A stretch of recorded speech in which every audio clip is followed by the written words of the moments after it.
Halo adik-adik, selamat pagi semuanya. Apa kabarnya? Sehat selalu kan? Nah, adik-adik kita bertemu lagi dalam kebaktian sekolah minggu. Tadi adik-adik sudah memuji Tuhan kan? Nah, sekarang kita mau mendengarkan firman Tuhan. Selamat datang untuk anak-anak kelas tengah dan kelas besar. Kalian sudah mengikuti puji-pujian. Sekarang kita mau mendengarkan firman Tuhan bersama dengan Kak Ana. Mari sebelum mendengarkan firman Tuhan, jangan lupa ya, duduk yang manis, siapkan Alkitab, serta apa? Kita mau berdoa dulu, oke? Yuk, mari kita berdoa.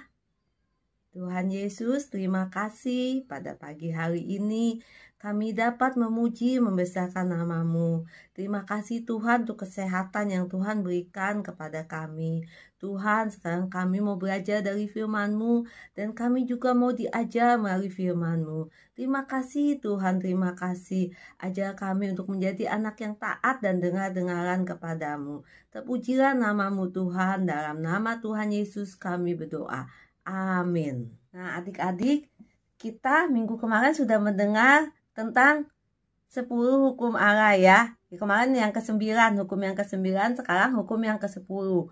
Waktu itu Tuhan memberikan kepada bangsa Israel pada saat bangsa Israel keluar dari mana? Dari Mesir untuk menuju ke tanah Kanaan.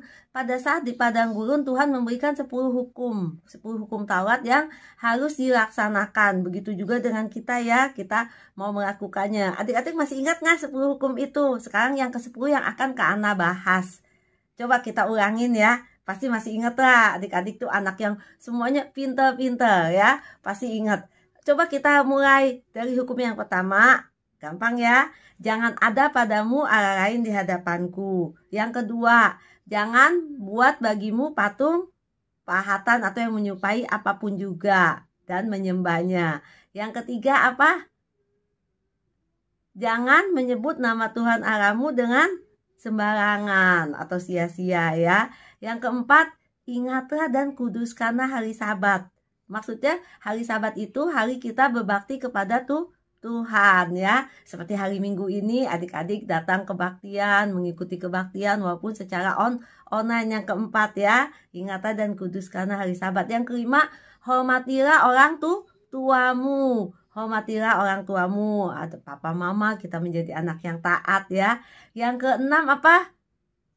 Yang keenam yaitu apa adik-adik? Jangan membunuh ya. Terus yang ketujuh, jangan berzina. Berzina ya, kemarin kita sudah bahas. Yang keenam jangan membunuh, yang ketujuh jangan berzina, yang kedelapan jangan mencuri ya. Mencuri juga kalian sudah mendengarkan firman Tuhan. Nah, yang kesembilan yaitu jangan mengucapkan saksi dusta atau berbohong. Itu baru minggu kemarin ya. Nah, yang sekarang yang akan Kak Ana bahas yang ke-10 itu jangan mengingini barang orang lain. Ya, mengingini sesuatu yang orang punya. Oke? Nah, sekarang kita mau mendengarkan cerita dari firman Tuhan. Bagaimana seorang raja yang mengingini kebun orang lain ya. Mari kita nonton dulu, oke?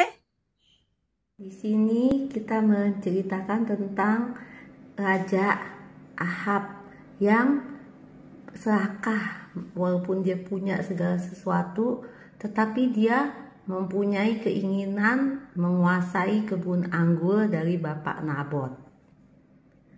Raja Ahab melihat bapak punya kebun anggur Bapak Nabot itu bagus sekali. Sehingga dia tertarik. Padahal Raja Ahab punya semuanya. Tetapi dia mau menguasai, dia mau mengambil kebun anggur Nabot. Lalu dia datang ke rumah Nabot. Dia memberitahukan, oh ya kita tukeran. Aku akan berikan kamu kebun di tempat yang lain yang lebih besar. Tetapi Nabot tidak mau. Dia bilang itu adalah warisan dari orang tuaku. Sehingga aku tidak dapat memberikannya kepada raja. Raja Ahab kesel ya. Dia murung, dia sedih. Dia tidak mau makan. Lalu istrinya bertanya. Istrinya bernama Isabel. Dia bertanya, mengapa engkau sedih? Mengapa engkau uring-uringan? Raja Ahab bilang, menceritakan bahwa dia ingin punya kebun anggur Bapak Nabot, tetapi Pak Nabot tidak mau menjualnya. Lalu istrinya bilang, kamu kan raja, kamu berkuasa.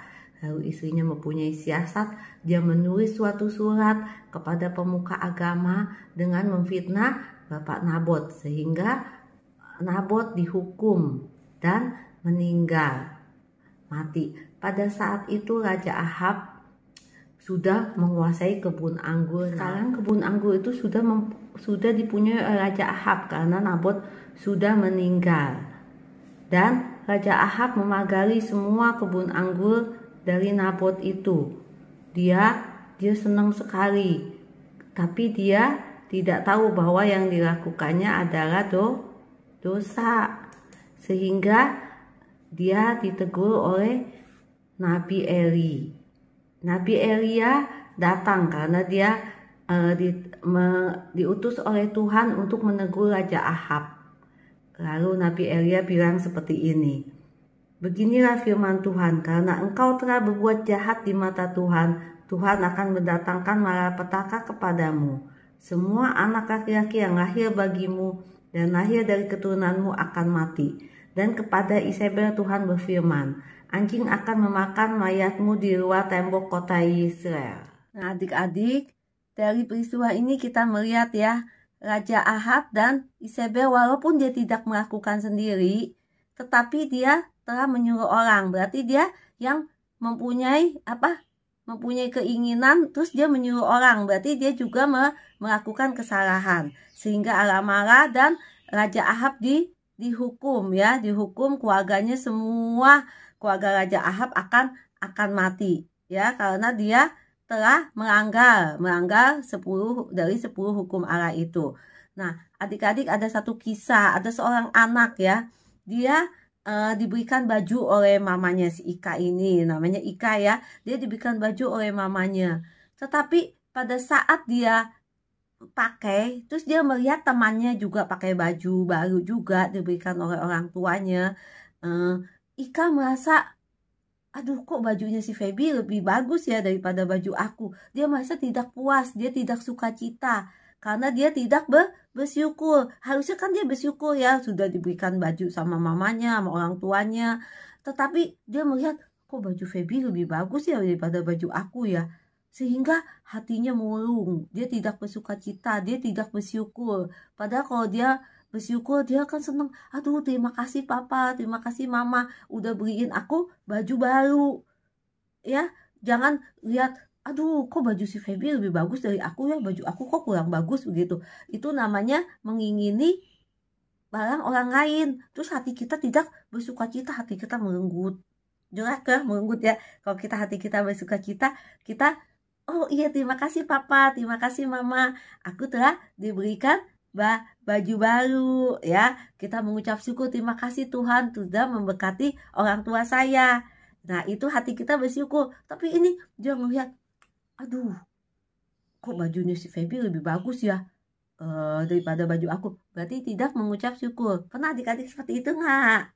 Ayo, bukan soal baju lah, mungkin kalau anak laki-laki mainan, aduh aku udah kok mainan si ini lebih bagus ya dibanding aku gitu. Itu berarti kita mengingini, kita nggak mengucap syukur ya. Sekarang kita mau belajar, mulai saat ini kita mau belajar untuk selalu bersyukur, karena Tuhan sudah memberkati kita, memberikan yang terbaik untuk kita. Kita juga mau mengikuti 10 hukum yang Tuhan perintahkan kepada kita ya.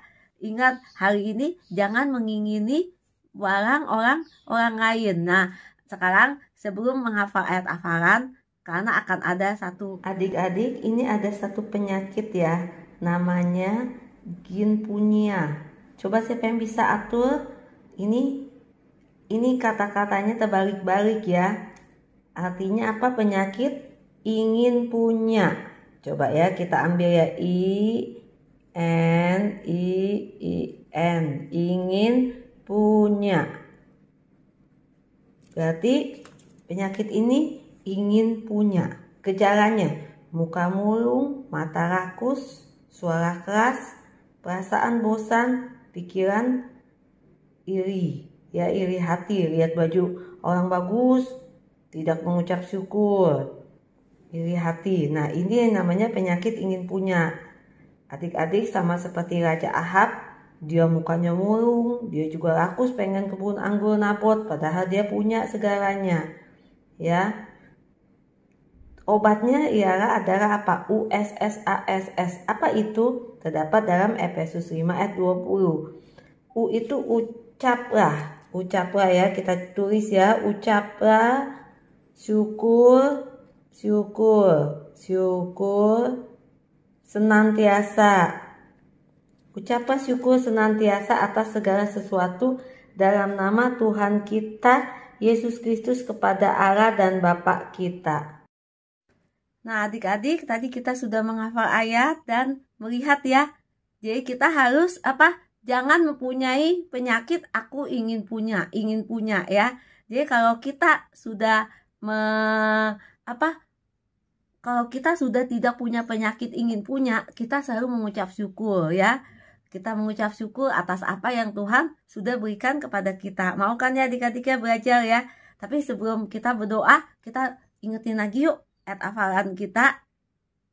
Terus udah begitu yang 10 hukum itu. Karena hari ini 10 hukum itu yang terakhir yang kita bahas. Yang pertama apa? Jangan ada padamu Allah lain di hadapanku. Yang kedua, jangan buat bagimu patung yang menyerupai apapun juga. Yang ketiga apa?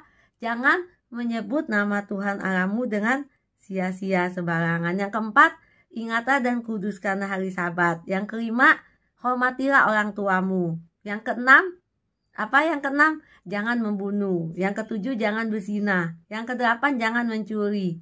Yang kesembilan, jangan mengucapkan saksi dusta atau berbohong. Nah, yang kesepuluh, jangan mengingini barang orang lain. Jadi kalau kita tidak punya penyakit aku ingin punya barang orang lain, hati kita penuh dengan sukacita. Mau ya adik-adiknya belajar ya. Kita belajar bersyukur mulai hari ini atas apa yang Tuhan sudah berikan kepada kita. Kita juga belajar untuk selalu menjadi anak yang taat dan dengar-dengaran, mengikuti 10 hukum yang Tuhan telah berikan kepada kita semua. Ya, oke adik-adik, kita mau belajar. Mari kita mau berdoa, kita mau menutup kebaktian kita pada pagi hari ini. Lipat tangan, tutup matanya, kita mau berdoa. Tuhan Yesus, terima kasih. Tuhan sudah mengajar kami dan kami juga mau belajar untuk selalu bersyukur atas apapun yang Tuhan berikan kepada kami.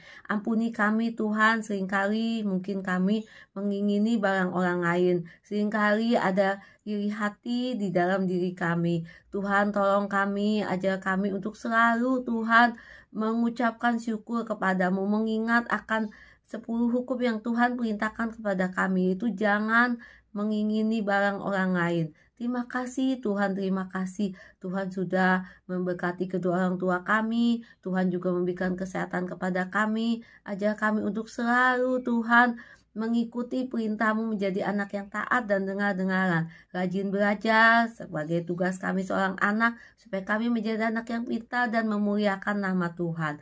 Terima kasih Tuhan. Tuhan juga menolong kami. Tuhan ajak kami untuk selalu bersuka cita selalu, walaupun kami masih belajar di rumah saja. Terima kasih Tuhan atas kesehatan yang Tuhan berikan. Kami juga berdoa untuk bangsa dan negara kami. Kami yakin dan percaya COVID ini akan berlalu menurut waktunya Tuhan. Tuhan berkati bangsa dan negara kami. Ampuni segala dosa dan kesalahan kami. Terima kasih Tuhan, terima kasih.